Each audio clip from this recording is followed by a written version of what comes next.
Hello दोस्तों, स्वागत है आपका एके कैंपस में।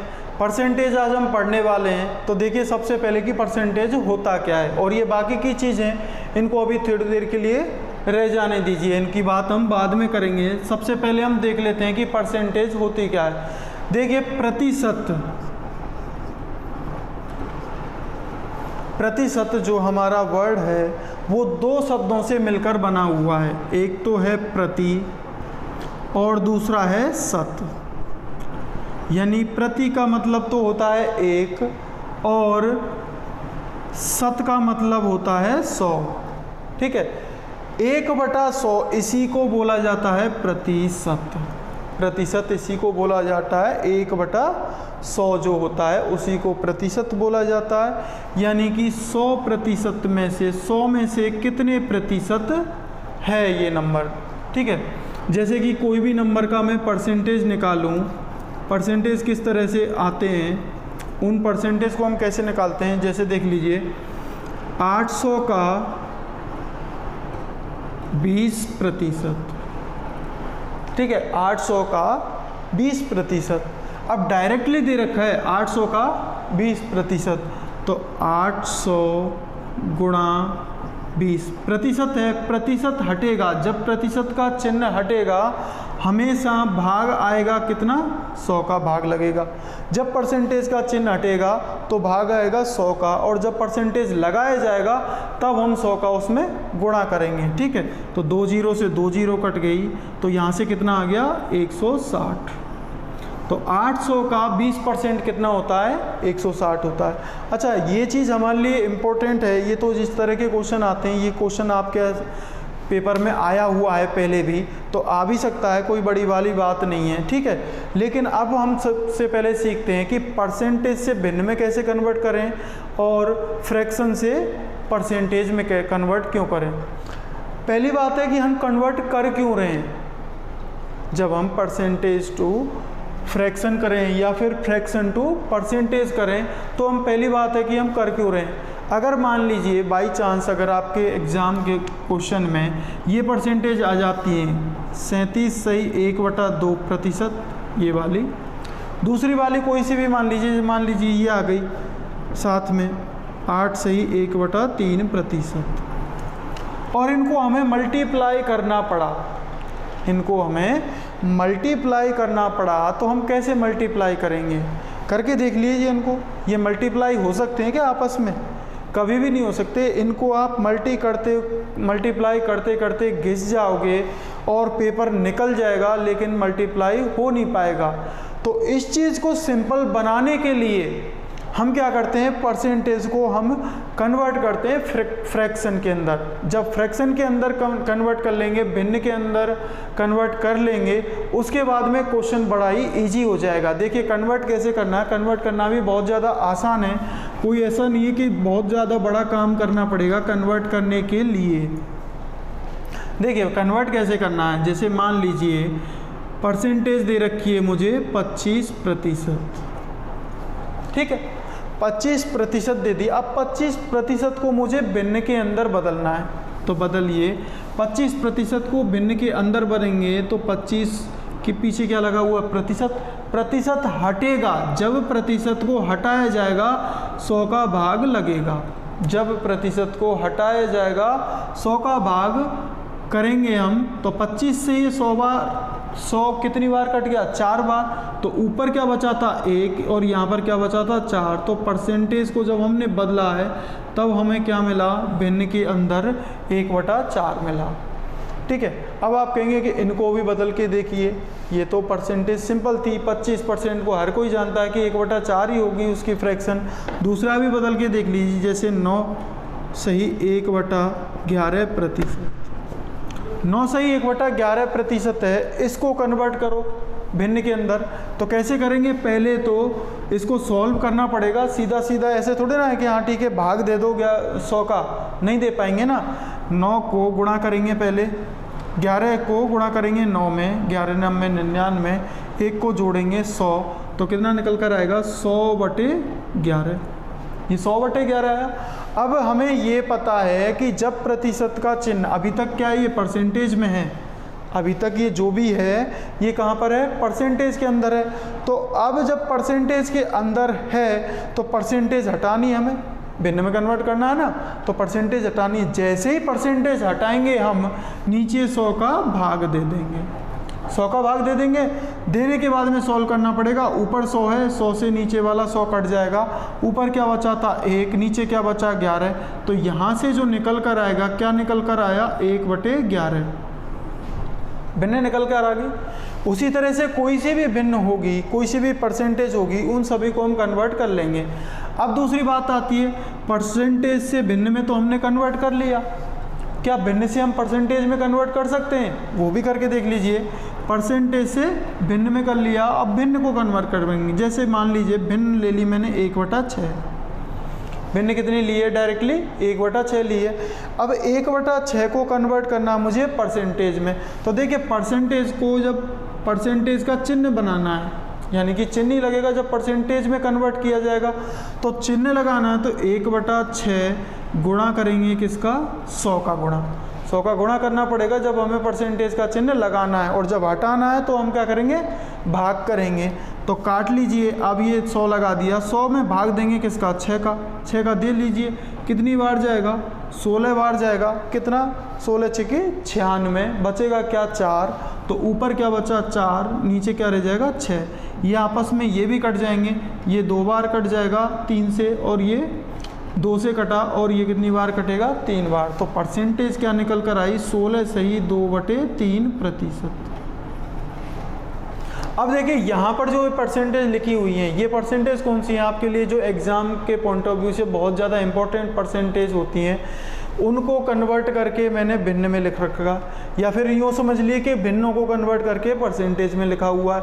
क्वेश्चन के अंदर आपको भिन्न नहीं आएंगी, क्या आएंगी, परसेंटेज आएगी। इस तरह से 11 से 1/9%, 10%, 9 से 1/11%। ऐसी जब परसेंटेज आएंगी पेपर के अंदर तो उनको कन्वर्ट करना है कैसे, भिन्न के अंदर करना है। ये कुछ इंपॉर्टेंट वाली जो है 15 मैंने यहाँ पर लिखी हुई हैं, आप इनको अच्छी तरह से देख सकते हैं। और कन्वर्ट करना आपको अच्छी तरह से आ ही चुका है, तो कन्वर्ट हम आसानी से कर ही लेंगे, ठीक है। तो अब यहाँ से आगे चलेंगे हम क्वेश्चन पे कि क्वेश्चन किस तरह के आते हैं और उन्हें हमें ईजिली कैसे सॉल्व करना है, ठीक है। देखिए क्वेश्चन किस तरह से आते हैं आपके एग्जाम में। मान लीजिए ये क्वेश्चन आया 0.1 का कितना प्रतिशत 0.01 होगा। अब ये छोटा सा मामूली सा क्वेश्चन है, लेकिन इसको सॉल्व करने में पसीने छूट जाएंगे। आप सॉल्व करके देख लीजिए। अगर आपको ट्रस्ट नहीं है कि आप ये बोलें कि नहीं मैं तो बहुत आसानी से इसको मैं सॉल्व कर सकता हूँ, ठीक है, तो आप वीडियो को रोको और रोकने के बाद में इसको चेक करके देखिए कि आपको इसको क्वेश्चन को कितनी आसानी से कर सकते हैं या फिर कितनी जल्दी आप इसको सॉल्व कर सकते हैं। अदरवाइज मैं तो आपको बताऊंगा कि इसको हमें सॉल्व किस तरह से करना है। ये छोटे छोटे क्वेश्चन हैं, अगर ये छोटे छोटे क्वेश्चन हमें नहीं आते ना तो एग्ज़ाम में बहुत ज़्यादा परेशानी खड़ी हो जाती है। देखिए हम इनको सॉल्व करेंगे बहुत ही ईजी तरीके से। अभी तो जो हमने परसेंटेज से फ्रैक्शन में बदला था और फ्रैक्शन से परसेंटेज में बदला था, वो चीज़ें तो हमारे नेक्स्ट टाइप वाले क्वेश्चन में काम आएंगी, यहाँ पर काम आने वाली नहीं है वो चीज़ें। उन चीज़ों को यहाँ पर मत लगाना अभी, ठीक है, वो वाली चीज़ें हमारे बाद में काम आएंगी। आगे वाले जो क्वेश्चन हैं थोड़े से बड़े वाले क्वेश्चंस आएंगे तब। ये नॉर्मल वाले क्वेश्चन हैं, इनके तो चलते हुए चलते कोई भी कर लेता है, ठीक। क्वेश्चन को सॉल्व करना है। देखिए 0.1 का कितना प्रतिशत 0.01 होगा। अब इसमें क्वेश्चन में ऐसा क्या है जिसको देख के डर लगता है, पॉइंट लग रहा है दोनों के अंदर, और परसेंटेज में आंसर निकालना है। आंसर किस में निकालना है, प्रतिशत में आंसर निकालना है, और पॉइंट लगे हुए हैं, देख के ही डर लगेगा, ठीक है। अब मैंने आपको एक चीज़ बताई थी कि जिसके साथ में का लगेगा या फिर से लगेगा, जिस किसी नंबर के साथ में से लगेगा या फिर का लगेगा उसको हमेशा कहाँ लिखना है, नीचे लिखना है। तो यहाँ पर का किसके साथ में लिखा हुआ है, 0.1 का इसके साथ में है, इसके साथ में कुछ नहीं है, तो इसको कहाँ लिखेंगे हम, ऊपर लिखेंगे। देखिए 0.01 इस तरह से लिखा। नीचे किसको लिखेंगे, 0.1 को नीचे लेकर आ जाइए, 0.1 को नीचे लेकर आ गया मैं। अच्छा, अब हमें पॉइंट हटाना तो आता ही है, इतना तो हमने सीख ही लिया होगा। पॉइंट हटाना है, पॉइंट हटाएंगे, देखिए ऊपर इनका पॉइंट हटाएंगे तो पॉइंट के बाद में कितनी संख्या है, 2 संख्या है। जब 2 संख्या हैं तो यहाँ पर नीचे क्या आ जाएंगे, 2 जीरो आ जाएंगी, 2 जीरो आ चुकी हैं नीचे, ठीक है। अलग से लिख रहे हैं हम, यहाँ पर भी 0 लगा सकते हैं। अब नीचे क्या है, पॉइंट के बाद में 1 संख्या है तो ऊपर क्या आएगी, 10 आएगा। पॉइंट हट चुका है ऊपर से इसका, नीचे से इसका। जब इसका पॉइंट हट चुका है तो नंबर क्या रहेगा, ऊपर 1 और नीचे भी 1। ये हमारे कोई काम के ही नहीं रहे, ये नंबर पॉइंट हटाने के बाद में कुछ काम के ही नहीं रही, ये नंबर कोई काम के नहीं है। काम के कौन से, पॉइंट वाले। अब ये नंबर जो हमारे हैं वो काम के। हमें आंसर किस में पूछा है, परसेंटेज में पूछा है, तो मल्टीप्लाई करना पड़ेगा 100 का परसेंटेज में। जब प्रतिशत लगाना है तो 100 का मल्टीप्लाई करते हैं, और जब प्रतिशत का चिन्ह हटाते हैं तब हम भाग करते हैं 100 का। 100 का गुणा कर दिया। अब काट लीजिए इसको, 100 से इसको 100 को काट दिया, बचा क्या, 10। तो आंसर क्या आएगा, 10%। देखा कितना इजी क्वेश्चन है और आसानी से भी हो गया। क्वेश्चन करेंगे तब उसके बाद में पता चलेगा कि हम इसको इस तरह से भी कर सकते हैं। अदरवाइज आप ये सोचते नहीं कि इसको मैं ऐसे भी सॉल्व कर सकते हैं, ठीक। अब देखिए इसको सॉल्व करते हैं, दूसरे वाले को। इसको कितने इजी करेंगे, जैसा हमने ऊपर किया था वही काम हम यहाँ करेंगे, वही काम हम यहाँ करेंगे, और वही काम हमें यहाँ पर करना है जरूर, ठीक है। तो आंसर आ जाएंगे इजीली। देखिए 1/3 का कितना प्रतिशत 2/3 होगा, कितना प्रतिशत होगा, प्रतिशत में पूछा है कितना प्रतिशत होगा। जब मुझे प्रतिशत में पूछा जाएगा और इस तरह से नंबर दे दिए जाएंगे या फिर क्वेश्चन इस तरह से दे दिया, आसानी से सॉल्व करना है, घबराना नहीं है। देखिए 1/3 का, अब का लगा हुआ है, इसका मतलब का है कि ये कहाँ जाएगा, नीचे जाएगा। तो पहले किसको लेंगे, 2/3 को, 2/3 को लिया। अब 1/3 कहाँ जाएगा, नीचे जाएगा, इस तरह से 1/3। अब बटे में, बटे नीचे भी है ये संख्या, ऊपर भी है संख्या, तो ये संख्या कहाँ जाएगी, ऊपर आ जाएगी, उल्टी होकर आती है, ऊपर होके आ जाएगी। किस तरह से आ जाएगी, 3/1। आंसर हमें किस में चाहिए, प्रतिशत में चाहिए। मल्टीप्लाई किसका कर देंगे, 100 का। अब सॉल्व कर दीजिए, 3 से 3 कट गया, 3 से 3 कट गया। यहाँ पर क्या बचा, 100, और यहाँ पर क्या बचा, 2। तो 100 को 2 से मल्टीप्लाई करेंगे, कितना आया, 200। आंसर हमें परसेंटेज में लाना था, तभी तो हमने 100 का गुणा किया है, तो प्रतिशत लग जाएगा, 200%। आसानी से सॉल्व हो गया। अब तीसरे क्वेश्चन पे चलते हैं, इसको भी सॉल्व करते हैं। देखिए 2/90 का, अब का किसके साथ में लगा, 90 के साथ में। जब प्रतिशत पूछा जाएगा, देखो क्वेश्चन की पहचान भी होनी चाहिए, हमेशा ऐसा नहीं है का दिखा और उसको नीचे पटक दिया, ना ना, नीचे नहीं पटकना है, जिसमें प्रतिशत निकलवा रहा होगा, ठीक है। इसके अंदर प्रतिशत नहीं निकलवा रहा है, यहाँ पर नहीं करना है वो काम। इसीलिए मैं बोल रहा हूँ आपको, क्वेश्चन की पहचान होना ज़रूरी है। जब तक हम क्वेश्चन को पहचानेंगे नहीं तो हम सॉल्यूशन सही तरह से नहीं कर पाएंगे, ठीक है। तो 2/90 का कितना प्रतिशत है, अब प्रतिशत में पूछा है, परसेंटेज पूछा गया है कि 2/90 का। अब का 90 के साथ में, तो 2 आएगा ऊपर, 90 आएगा नीचे। 2/90 मल्टीप्लाई बाई 100। 100 क्यों, क्योंकि आंसर परसेंटेज पूछ रहा है। मल्टीप्लाई 100 कर दिया, काट लीजिए जिस तरह से काटना है, 0 को 0 से काट दिया। यहाँ पर क्या बचा, 2 का गुणा करेंगे 10 से 20, नीचे क्या बचा, 9 बचा। अब और काट लीजिए इसको, परसेंटेज में चाहिए और भी काट सकते हैं, फ्रैक्शन में आंसर दे देंगे, कोई दिक्कत नहीं है। 9 को भाग दिया 20 में, कितनी बार जा रहा है, 2 बार, 9 दूनी 18, 2 बचेगा, ऊपर रख दिया, और नीचे यहाँ से क्या बचेगा, 9, प्रतिशत का चिन्ह लग जाएगा, 2 सही 2/9% आंसर आ गया। अब कोई पॉइंटों में निकालेगा, ऑप्शन के ऊपर डिपेंड करता है ना, आपके पास में ऑप्शन पॉइंटों में होगा ही नहीं, तो आप पॉइंटों में आंसर निकाल के करेंगे क्या। अगर इस तरह से फ्रैक्शन टाइप में आंसर होगा तो हम इस तरह से ही निकालना है, पॉइंटों में नहीं। ऐसे मत करना कि कोई यूँ कहने अच्छा 2 बार भाग गया था, उसके बाद में 2 बचा, मुझे तो पॉइंट लगाना है, फिर 0 बढ़ाना है, फिर 2 का भाग देना, ये काम नहीं करना है, ठीक है। तो इस तरह से आंसर आ गया। अब लास्ट 4th नंबर वाले क्वेश्चन को देखिए, इसको सॉल्व करना है। अब यहाँ पर देखिए क्वेश्चन को पहचानो, देखो 600 का 30% कितना होगा। अब यहाँ पर परसेंटेज दे रखा है, जब परसेंटेज दे रखा है तो का जो लिखा हुआ है इसका मतलब कुछ नहीं होगा, इसका मतलब क्या होगा, गुणा। हमने पढ़ा था, एक चैप्टर पढ़ा था हमने रीजनिंग के अंदर, मैथमेटिकल ऑपरेशन। यहाँ पर बताया था अगर आपके पास में का लगा आए या फिर ऑफ आए तो उसका मतलब क्या होता है, मल्टीपल ही होता है। या आपके पास में का आए या फिर ऑफ आए उसका मतलब क्या होता है, मल्टीपल होता है। वो चीज़ हमारे यहाँ पर काम आ रही है। देखिए अब क्या करना है, सीधा सीधा इसके अंदर तो 600 का मल्टीप्लाई करेंगे 30, परसेंटेज अब हटेगी। अब यहाँ पर क्या है, परसेंटेज 30% है, प्रतिशत हटेगी। जब प्रतिशत हटेगी तो भाग किसका आएगा, 100 का आएगा। प्रतिशत हटाएंगे तो 100 का भाग देंगे, और जब प्रतिशत लगाना चाह रहे हैं तब 100 का हम गुणा करते हैं। ये चीज़ हमेशा ध्यान रखना, ये चीज़ भूलनी नहीं है। अगर इस चीज़ को भूल गए तो क्वेश्चन सॉल्व नहीं कर पाओगे। ठीक, अब काट लीजिए, 2 जीरो से 2 जीरो को काट दिया, 3 का गुणा कर दिया 6 से, कितना आ गया 18, 180। यहाँ पर परसेंटेज नहीं लगाना है क्योंकि आंसर हमने परसेंटेज में नहीं पूछा है। तो 600 का 30% कितना होता है, 180 होता है। चलिए नेक्स्ट चलते हैं हमारे पास में।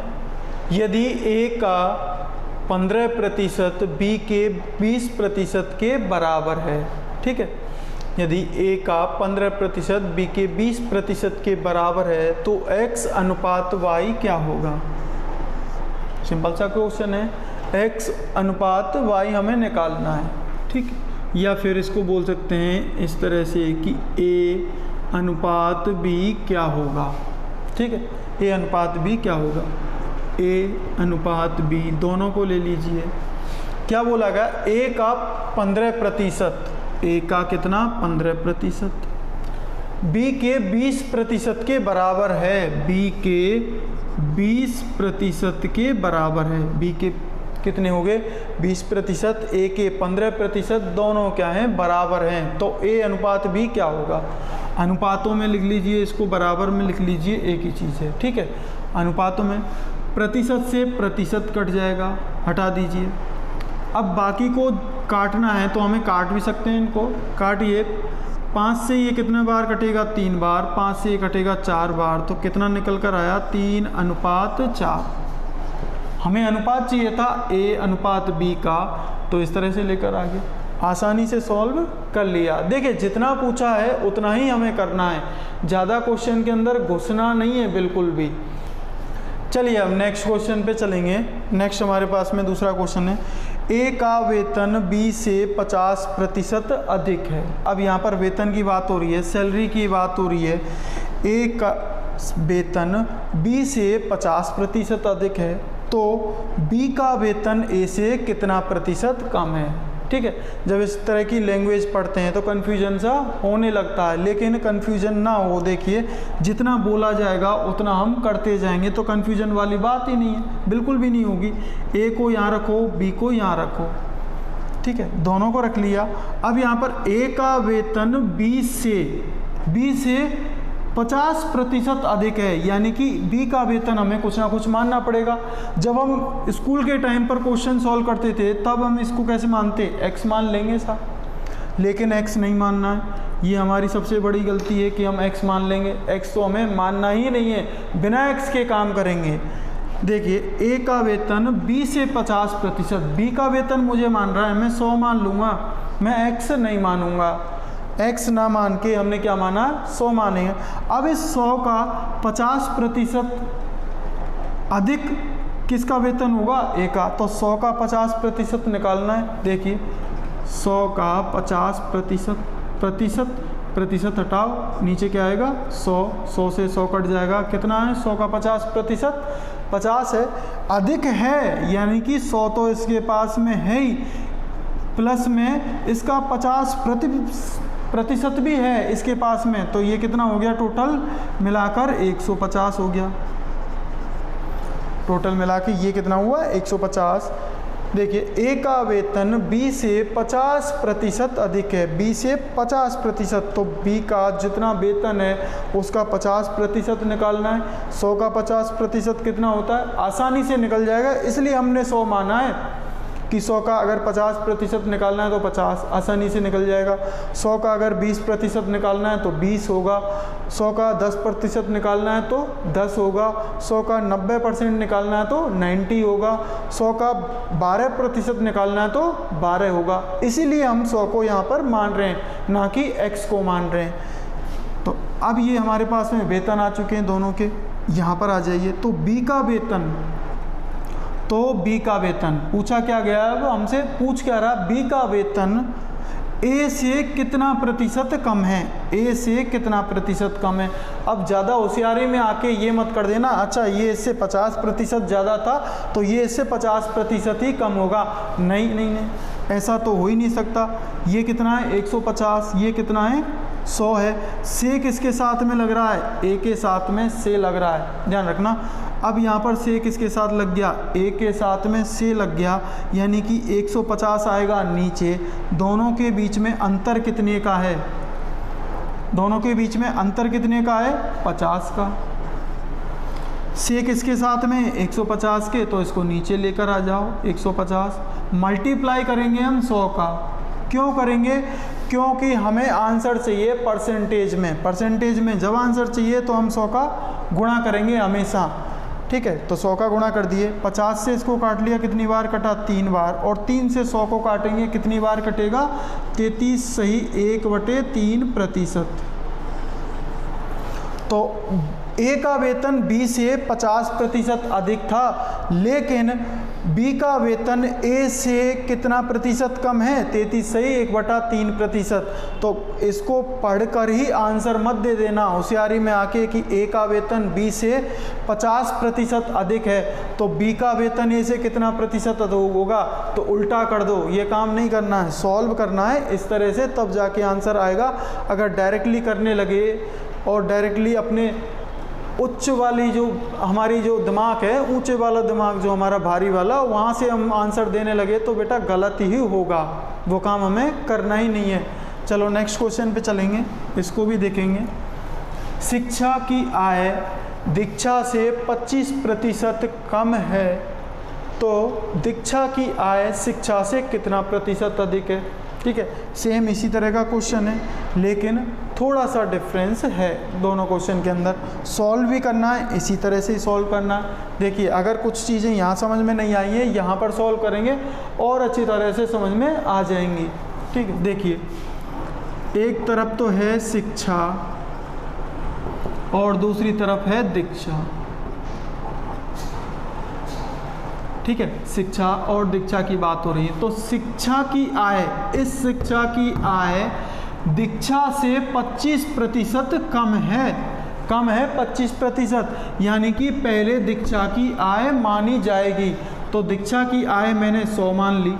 अब इस 100 से शिक्षा की आय 25% कम है, तो 100 में से 25% निकालेंगे। 100 का 25% कितना हो गया 25, ये 25 कम है शिक्षा की आय में से, तो कम होगा 25, तो कितनी हो जाएंगी 75, यानी कि 100 होनी चाहिए थी। लेकिन इसकी जो आय है दीक्षा की आय, उस दीक्षा की आय से 25% कम इसकी आय है, तो इसकी 75 हो गई। अब यहाँ पर आ जाइए कि दीक्षा की आय, अब आय किसकी पूछी है, दीक्षा की। ध्यान रखना ऐसे जब क्वेश्चन होंगे, इन क्वेश्चंस के अंदर आय उसी की पूछी जाएगी जिसकी आय हम मान रहे हैं। यहाँ पर भी देखिए मानी हमने आय किसकी थी, बी की आय मानी थी, तो हमने बी की आय ही निकाल ली है। यहाँ पर देखिए मानी किसकी आय हमने, दीक्षा की आय मानी है। 100 किसके पास में है, दीक्षा के, तो दीक्षा का ही आंसर निकाला जाएगा। तो से किसके साथ में लगेगा, बाकी बची दूसरी हुई के साथ में, दूसरी कौन बची, शिक्षा, तो शिक्षा के साथ में से लगेगा। ज़्यादा कुछ ना करके हम डायरेक्टली क्वेश्चन को सॉल्व करें तो दोनों के बीच में अंतर कितने का है, 25 का, कितने से होगा 75 से, और यही चीज़ यहाँ पर भी है, शिक्षा के साथ में ही से लग रहा है, तो कितने से अधिक है या फिर कम है, 25 75 से। मल्टीप्लाई करेंगे हम 100 का, क्यों करेंगे, क्योंकि आंसर हमें परसेंटेज में चाहिए। तो मल्टीप्लाई 100 का कर दिया, काट लीजिए, 25 से कटा 3 बार, आंसर क्या आया 33 सही 1/3%। 3 का भाग जब 100 में देंगे तो 33 सही 1/3% आपका आंसर निकल कर आएगा। ठीक है, तो ये तो था हमारा परसेंटेज का ओवरव्यू कि इस तरह के नॉर्मल वाले जो क्वेश्चंस आते हैं। बाकी के हम जो क्वेश्चंस होंगे जो अच्छे वाले, और भी जो एज रिलेटेड क्वेश्चन होते हैं, जो आय वाले क्वेश्चंस होते हैं, उनको हम कल पढ़ेंगे। जो स्कूल वाले क्वेश्चन हैं उनको भी हम कल पढ़ेंगे। जैसे कि क्वेश्चन आते हैं कि चावल के मूल्य में, ठीक है, चावल के मूल्य में 10% की वृद्धि हो जाने पर खर्च में हम कितना प्रतिशत की कमी करें जिससे कि हमारा खर्च बराबर रहे या फिर हमारा महीने का जो भी खर्च आता है वो चलता रहे। तो इस तरह के जो क्वेश्चन हैं उनको हम कल कवर करेंगे। तो आज के लिए इतना ही, और कल मिलते हैं हम, तब तक के लिए धन्यवाद।